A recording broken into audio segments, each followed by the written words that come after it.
자, 이번 시간에 배우는 내용들은 다소 생소할 수가 좀 있습니다. 여러분들 뭐 굳이 완벽하게 이해를 하지 않아도 좋으니까 대략 이런 것들이 있다라는 것만 먼저 이해를 하셨으면 좋겠습니다. 이러한 광전소자는 별도로 전문적인 서적이 또 있고 더 깊이 있게 다루는 것은 본 교재의 목적에도 좀 안 맞는 것 같아서 여러분들이 나중에 산업계에 진출을 한다거나 아니면 요 정도는 꼭 알아야 될 것 같은 것들 내용 위주로만 다루고 있습니다. 자, 브레그 미러라는 것은 이런 것입니다. 여러분들 뭐 브레그의 법칙, 그 다음에 빛의 간섭 현상, 보강 간섭, 상쇄 간섭, 그리고 뭐 얇은 막의 간섭 현상, 뭐 여러 가지 일반 물리학에서도 배워왔을 거고, 그 다음에 일부 전자기학에서도 이런 거를 다룹니다. 그래서 여기서 자세한 수학적 유도를 하지 않고 그냥 계략적인 것만 설명을 하도록 하겠습니다. 자, 이렇게 굴절률이 서로 다른 굴절률이 높고 낮은 이 두 물질을 요거를 한 쌍, 한 주기로 해서 이렇게 적층한 구조, 이러한 것을 브레그 미러라고 합니다. 그래서 빛이 이렇게 입사되면 이 빛의 파장을 람다 제로로 하겠습니다. 이렇게 입사가 되면 이 굴절률이 다른 이 계면에서 각각 이렇게 반사가 일어날 겁니다. 그리고 이 람다 제로로 입사된 빛은 이 매질이 틀린 이 물질 속에 들어가면 파장이 바뀌겠죠. 그 파장은 람다라고 한다면 람다는 이 굴절률 NH분의 람다 제로가 되겠습니다. 여기까지는 여러분들 다 아는 사항일 겁니다. 여기에서는 람다라는 것은 NL분의 람다 제로가 될 것입니다. 자, 이렇게 빛이 입사돼서 반사를 하는데 우리 보강 간섭, 여기 Constructive Interference Condition은 PD, Path Difference, 경로차죠. 경로차는 이렇게 된다는 거 여러분들 일반 물리학 시간에 배웠을 겁니다. 그래서 M은 1, 2, 3 이렇게 정수에 해당합니다.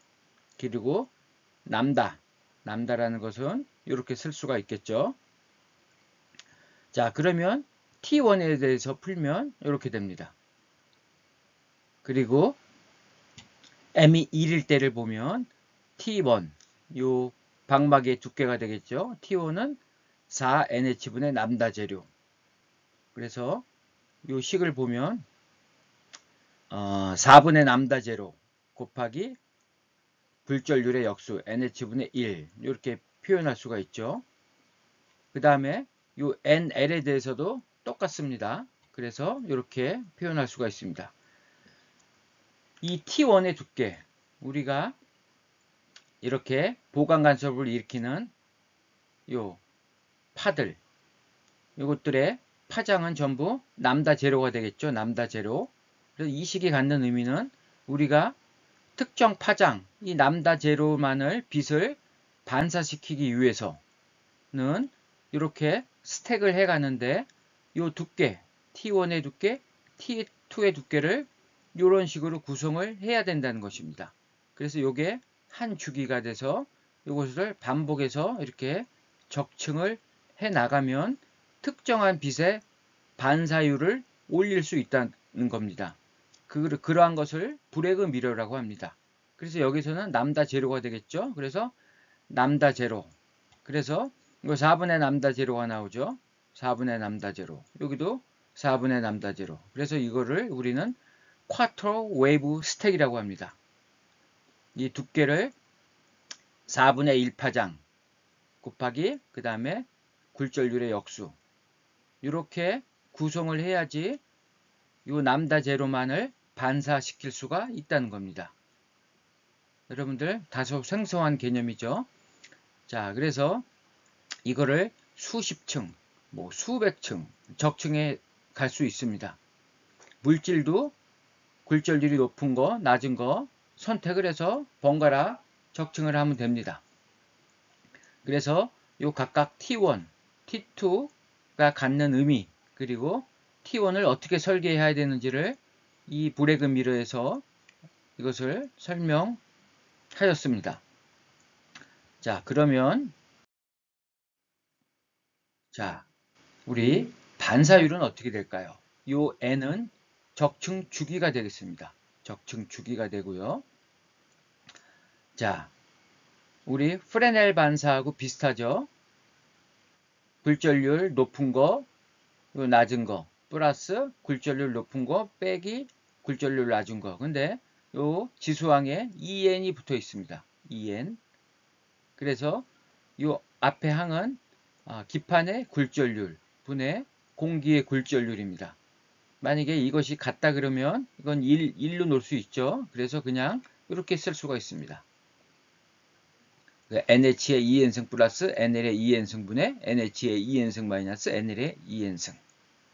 그래서 이 적층 주기를 달리 해가지고 반사율을 올릴 수도 있고 떨어뜨릴 수도 있고 이거는 적층 주기에 의존합니다.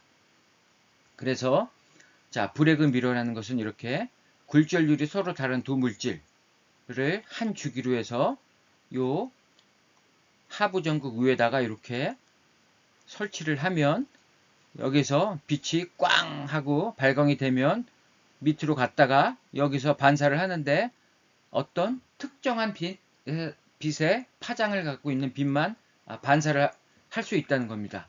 우리 이 브레그 미러가 없으면 이 전극에서 반사되는 빛은 모든 파장의 빛을 다 반사하죠. 그런데 발광 다이오드라는 것은 우리가 특정한 색깔을 갖고 있습니다. 뭐 빨간색이 될 수도 있고 초록색이 될 수 있고 뭐 노란색이 될 수도 있고 파란색이 될 수도 있고. 그래서 만약에 우리가 어떤 특정한 파장, 뭐 650 나노미터의 빛만 반사해서 발광을 시키고 싶다 그러면 지금까지 설명한 그 T1의 두께의 룰을 적용해가지고 여기에 이렇게 적층을 하면 됩니다. 그러면 650 나노미터만 이렇게 반사를 하니까 여기에 나오는 빛은 빨간색의 단색광이 될 수 있다는 얘기입니다. 자, 그러면 이 적층 주기를 얼마나 하면 반사율이 얼마나 될까요? 이거는 계산을 하면 그냥 되겠죠. 그래서 문제를 갖고 한번 풀어보겠습니다. 자, 표면 발광 LED 구조의 브레그 미러를 갈륨화성 기판 위에 각각 4주기, 25주기의 이러한 헤테로조파 브레그 미러를 제작해서 삽입하였다. 이때 각각에 대해서 브레그 반사율을 계산해 보아라. 자, 4주기일 때, 25주기일 때 반사율을 계산하는 얘기죠. 그 다음에 두 번째는 브레그 미러 각 층의 두께를 결정해 보아라. 그리고 파장은 800나노미터로 고정할 것. 즉, 이 파장의 빛만 반사시키기 위해서 브레그 미러의 각 층의 두께는 얼마로 해야 되는가를 물어보는 문제죠. 자, 브레그 반사율은 자, 먼저 4주기. 4주기면 이렇게 쓸 수 있죠. 그래서 n에다가 4를 대입하면 되죠. 그리고 기판의 굴절률과 공기의 굴절률 다 알죠. 그 다음에 알루미늄 아세나이드의 굴절률은 3.2가 되겠습니다. 그래서 이렇게 쓸 수가 있고요. 이걸 계산하면 64.8%가 되겠습니다. 그리고 25주기를 하면 여기에다가 25를 대입하면 50이 되겠죠. 그래서 계산하면 99.6%. 그래서 적층 주기가 올라가면 반사율이 거의 100%에 육박한다는 것을 우리가 알 수가 있습니다. 그 다음에 브레그 미러층의 각 층의 두께는 어떻게 구했죠? T1은 이렇게 구했죠. 자, 굴절률 3.6. 그럼 남다 제로 800나노미터 계산하면 555 옹스트롱. T2는 똑같이 구하면 되죠. 굴절률이 이번에는 3.2. 그래서 625 옹스트롱. 그래서 800나노미터의 빛을 이러한 두께로 적층을 해서 25주기를 싸면 이 빛에 대한 반사율은 99.6%라는 얘기가 되겠습니다. 엄청난 거죠. 그러면 한 주기는 두께가 얼마나 되겠습니까? 요거 합하면 되겠죠. 그래서 원 주기라는 것은 T1 플러스 T2 대략 0.118 마이크로미터가 되겠습니다. 그래서 브레그 미러를 이렇게 요거 굴절률이 높은 층을 555옹스트롱, 굴절률이 낮은 층을 625옹스트롱을 25주기 적층을 해서 요 밑에다 브레그 미러를 이렇게 설치를 하면 여기서 빛이 꽝 하고 발광하면 800나노미터의 빛은 여기서 99.6%가 반사가 돼서 위로 다시 나온다는 얘기가 되겠습니다. 이렇게 특정한 파장을 우리가 선택을 해서 반사시킬 수 있다는 겁니다. 이 브레그 미러가 없으면 여기 이 전극은 모든 빛을 다 반사시키죠. 그래서 좀 더 순도가 높은 단색광에 가까운 발광 다이오드를 만들기가 어렵습니다. 그런데 이렇게 브레그 미러를 넣으면 우리 특정한 파장의 빛만 반사시킬 수 있어서 상대적으로 발광 스펙트럼의 대역폭 FWHM이 더 좁은 그러한 스펙트럼을 얻어낼 수가 있습니다. 그리고 더 밝아지겠죠. 그래서 여러분들 이제 나중에 산업계에 나가면 이런 얘기 많이 들을 수 있습니다. 무슨 뭐 휘도 향상 필름이라든가 뭐 베프 필름, 디베프 필름 이런 것들 얘기를 들어보면 바로 이러한 브레그 미러를 그 필름 위에다가 수십 층, 많게는 수백 층을 적층을 해서 휘도를 향상시키는 그러한 필름이 되겠습니다. 그래서 이러한 아주 이 난이도가 높겠죠. 이거 제작하는 데 있어서 물질도 여러 가지 선택을 합니다. 뭐 TiO2를 선택하는 경우도 있고요. 여러 가지가 있는데 이렇게 필름 위에다 이런 것을 적층해 가지고 만들기 때문에 이게 단가도 굉장히 비쌉니다. 그래서 여러분들 여기서 알아둬야 될 것은 휘도 향상 필름이라는 것은 바로 이러한 원리를 이용하는 것입니다. 자, 다음에 마지막으로 엣지 발광 다이오드. 이것은 레이저 다이오드에서 아주 상세히 다룰 것인데요. 빛이 위로 가는 게 아니라 이제 옆으로 이렇게 나오는 겁니다. 위아래다 전극으로 다 막아버립니다. 막아버리면 빛이 일로 나올 수밖에 없겠죠. 그래서 요 층만 보면 이렇게 요 안으로 여기서 그림은 나타내지 않았지만 안으로 이렇게 형성이 되겠죠. 그러면 갈리마세나이드 층을 보시면 이쪽으로 여기가 요 면이 되겠죠. 공기하고 접촉되는 면, 여기 굴절률이 서로 틀리죠. 그래서 요게 자연 미러 역할을 하는 겁니다. 그래서 빛이 여기로 나옵니다. 그리고 다시 되돌아가는 것도 있겠죠. 뒤쪽으로도 나옵니다. 앞쪽으로도 나오고. 뭐 뒤쪽으로 안 나오게 하려면 뒤에다가 또 여기 메탈로 이렇게 막아버리면 되겠죠. 빛을 앞으로 나오게 할 수 있습니다. 그래서 이 안에서의 빛의 움직임을 보면 자, 위아래 굴절률이 낮은 물질이 있죠. 그래서 어떤 이 현상이 일어납니까? 바로 전반사가 일어납니다. 이렇게 나가는 빛도 있지만 특정 각도로 입사된 빛들은 못 나가죠. 이렇게 전반사가 일어나서 일부는 밖으로 나가죠. 이렇게 밖으로 나가고 다시 또 반사돼서 계속 왔다 갔다 하는 겁니다. 그러다가 빛이 이렇게 앞으로 나오면 이제 우리는 이걸 눈으로 할 수가 있습니다. 이것은 나중에 이제 레이저 다이오드에서 이게 일종의 공진기 역할을 이제 하는 건데요. 이 레이저 다이오드에서 자세히 설명하는 걸로 하고 일단 엣지 발광 다이오드는 이렇다. 빛이 이런 경우에 상당히 방향성을 갖습니다. 직진을 한다는 얘기죠.